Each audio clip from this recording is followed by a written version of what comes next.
E destul de bine. Acum ce are?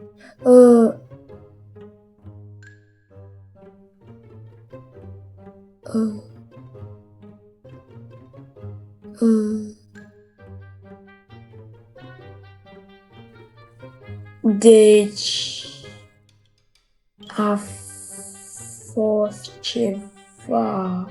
Și bine m-am regăsit la un nou videoclip după foarte, foarte multă vreme adică vă aduceți aminte că în episodul trecut ne-am făcut casa, adică am mai renovat-o și astăzi urmează să ne ducem la minat, după cum cred. Deci uitați-vă, e foarte frumos aici. Hai că ne punem și la somn să treacă vremea. Așa, deci este zi. Am mai pus pe aici niște clăs, dar n-am mai fost de foarte mult timp aici. Și cred că o să ne facem o fermă. Sperăm. Așa, deci...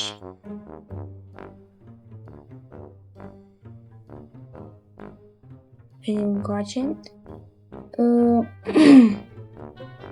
Trebuie să găsim o mină, pentru că nu prea avem nimica și nu vă întrebați de ce mergem atâta de ca nebunii, pentru că nici eu nu știu, dar da, sunt cam nebun, cum să-mi spune. Deci, nu știu de ce, dar mi se pare că lumea asta e cam ciudată, adică îmi cer scuze că nu pot să dau zoom, dar uitați-vă și voi. Deci, e cam ciudățică lumea.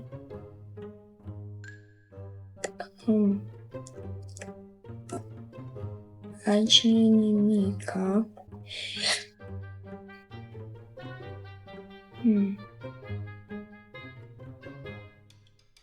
Unu.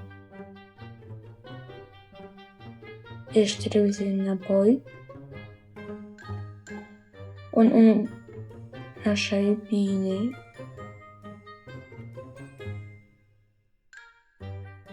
Deci să vin înapoi.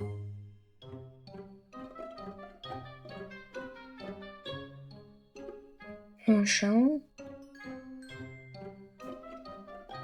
Sunt foarte multe animale aici. Avem un sit cam ciudățel, dar pe de o parte e și bunicel, adică deci, e o problemă, dar mergem pe aici, așa. Deci, cred că o să ne apucăm de live-uri cât mai curând. Da, așa. Să-mi iau toță. Trebuie să fiu atent pentru că, se pare că avem semne că sunt diamante. Deci trebuie să fiu atent la țepii ăștia, sau cum le pot spune, mă rog. Da, eu le zic țepi pentru că unii e așa mai comod.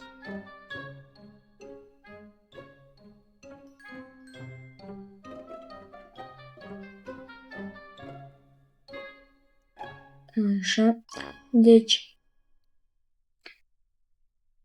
trebuie acum să facem un crafting table.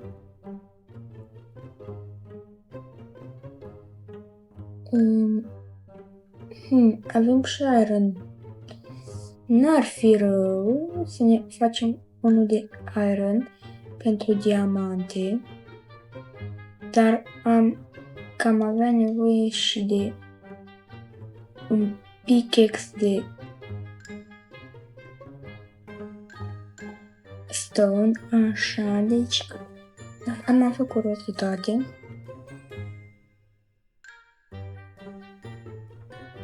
Trebuie să-l aruncăm pentru că nu prea avem nevoie.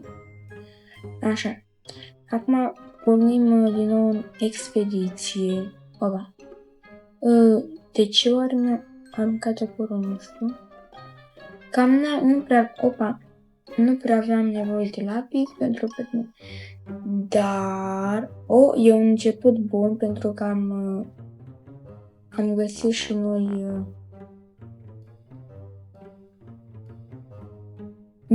nu știu, iron, dar câteodată mă cam enervează lucru că am foarte, foarte multe chestii în inventar și sunt actually foarte plin. Nu prea am nevoie de gold.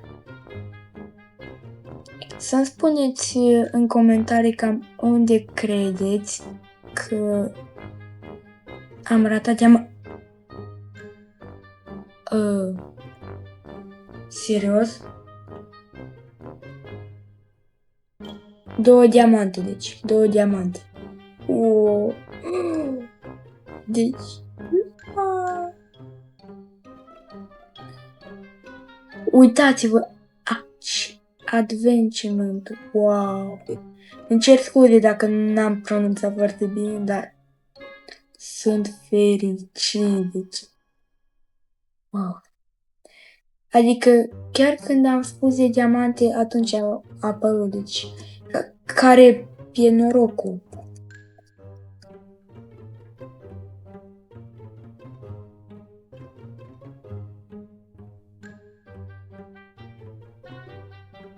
Mi se părea că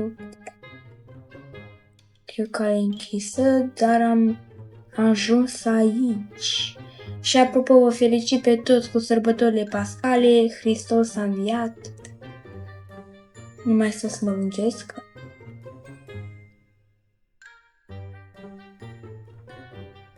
Deci dau acum doar decor.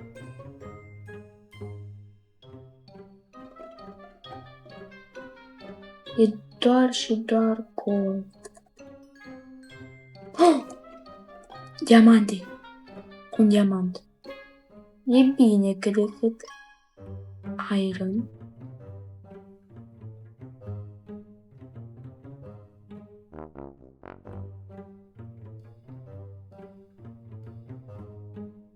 Opa!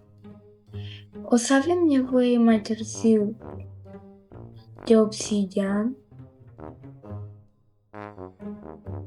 Ce chivă mare. E un semn bun pentru că dacă e lavă, sunt șanse măricele să avem diamante. Deci un lucru care s-a întâmplat aici. Acum, pe un minut.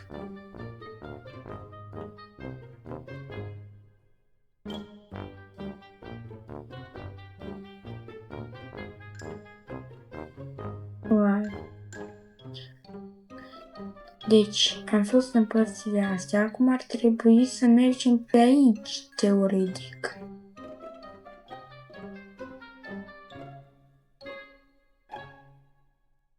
Deci, momentan avem 3 diamante și 4 iron.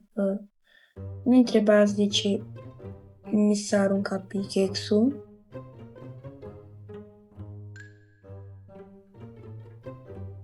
Deci, iron.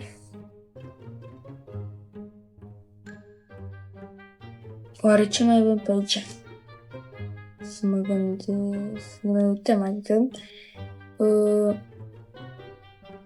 pe aici cam am înconjurat și poate să luăm restul, nu prea se merită pentru că nu prea avem ce face cu el.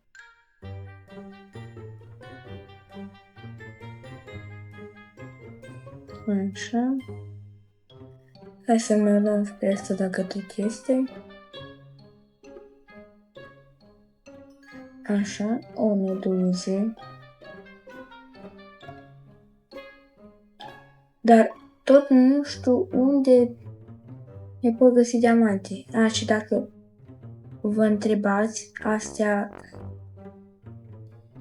astea nu sunt diamante, sunt ca un fel de liane luminoase.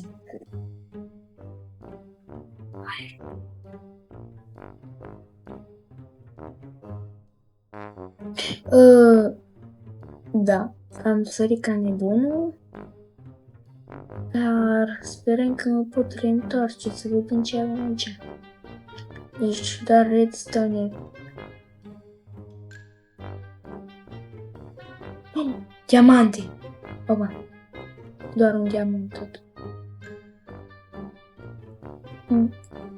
Deci doar cât un diamant găsesc aici.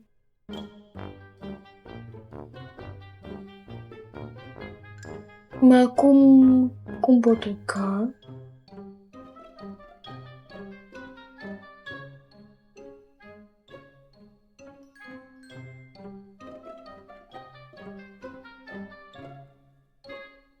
Deci deschid abărtacele cu apă și am ajuns aici. E destul de bine. Acum ce are?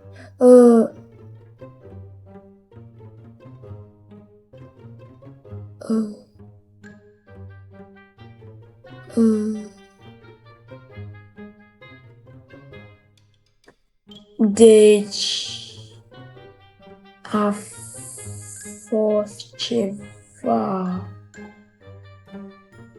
What?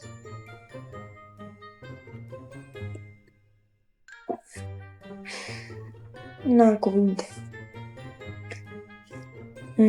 cuvinte. Deci, cred că revenim când găsim itemele. Din păcate, itemele nu le-am mai găsit. Da. Dar ăsta cred că a fost cel mai scurt video ever. Deci n-am cuvinte. Sper ca în episodul viitor să reușesc să-mi refac itemele, dar slabe șanse. Da, nu am cuvinte, dar nimeni lungând acest videoclip, eu am fost Gabriel împreună cu această văcuță și v-am pupat. Pa!